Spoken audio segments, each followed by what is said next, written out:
আমার কেন জানি মনে হয় আমাকে কেউ কিছু করেছে, কারণ মাঝে মধ্যে আমার ঘরে থাকা অবস্থায় আমার মাথা এবং চোখ কেমন জানি মনে হয়, আমার ঘরের ভেতর ভারী হয়ে থাকে।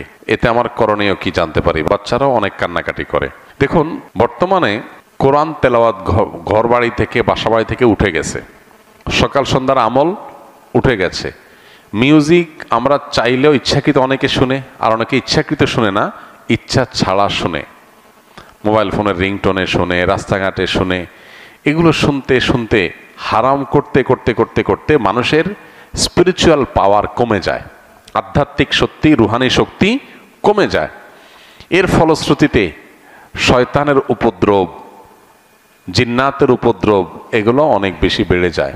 তখন মানুষ নিজেকে আর সঠিক পথে আনতে পারে না, অসুস্থ থাকে। তো এই সমস্যাগুলো এখন ঘরে ঘরে।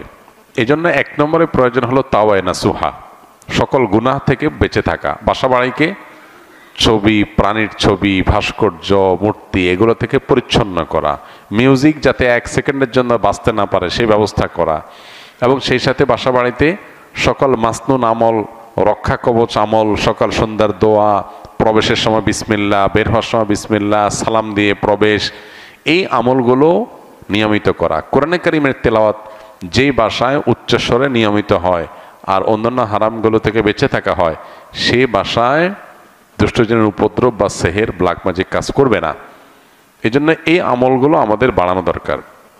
পাশাপাশি এ জাতীয় সমস্যা যদি আমার মনে হয় যে এটা আসলে জিন্নাতের কোনো সমস্যা, সেহেরের কোনো সমস্যা, তাহলে সেক্ষেত্রে ভালো কোনো রাকির পরামর্শ নিতে হবে। তারা পরামর্শ দিতে পারবে আপনাকে, এবং তারা যে রুকিয়া দিবে, ঝাড়ফুঁক দিবে, সেটা অনুযায়ী নিজে নিজে সেলফ রুকিয়া করতে পারেন বা রাকির মাধ্যমে আপনি ঝাড়ফুঁক করাতে পারেন।